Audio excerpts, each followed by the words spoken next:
You know, the special thing about these oracle cards, and obviously I can say that because I created them, right? But even within the bias of that, these started as sketches. They started as authentic, true representations of themselves. And I'm saying that with this card because this circle is imperfect. It's imperfect, but that's okay, right? Maybe that speaks to a part of the message. It's card number 14. It says resolve conflict with a mindset of understanding. And you see the keys inside of that imperfect circle. The keys are different shapes, they're different sizes, but excuse me, it speaks to finding that key. Finding that key to resolve. Finding that little piece within the misunderstanding, if you will. Let's see what the booklet says. Sometimes we try to resolve conflict with a mindset of, let me change this other person's mind, or let me make sure that I'm heard, let me ensure that I am felt and seen in this space. But that's different than having a mindset of understanding. This card presents itself to you today as a reminder to approach conflict with a mindset of peace and an attitude of understanding. The key to resolving any conflict is to set an intention of comprehending the perception of another, regardless of agreement. Pulling this card challenges your sixth sense to self-analyze your approach, effort, and expectations. Fifth sense, to feel the tension in your body and acknowledge its existence. Fourth sense, to taste the balancing act of sweet and sour in any difficult conversation. Third sense, to smell the calming scent of rain and allow it to encourage your voice. Second sense, to sit still and listen to the energy within the silence. And it encourages your first sense to see the resolution in the distant future and call it into creation. You have the power here to resolve whatever this conflict is. It's really just a matter of, I feel like, getting out of our own way sometimes when we're in the midst of a difficult conversation, or we have to approach even a difficult conversation. Number 14 reduces to a 5, which is all about challenge, chaos, change, conflict, right?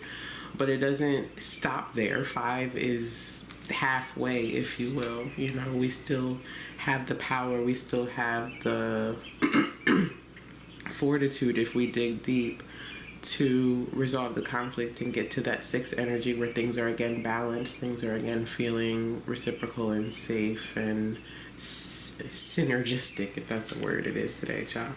Conflicts are inevitable given the personality clashes that will occur within humanity.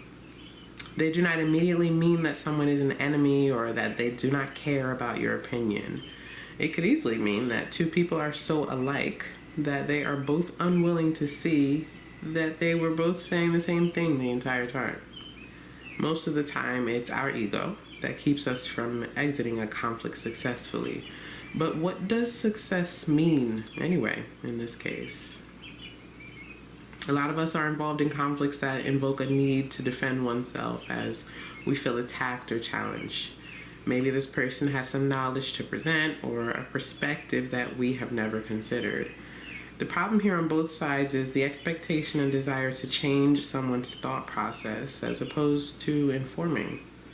Success is indicated with understanding, not a shift in point of view. If that's what is decided at the end, great.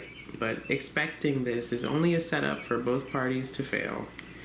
Now, of course, both people involved have to be on the same page with similar intent for this approach to be successful. Overall, though, the key to successfully resolving any conflict is to approach the situation in the mindset of understanding another's perspective in a genuine way.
This one feels pretty big today.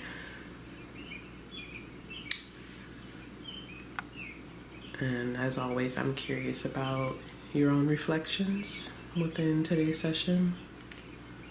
But for session 17, we have, how are the imperfections of this conflict hindering a resolution? Something to ponder for today.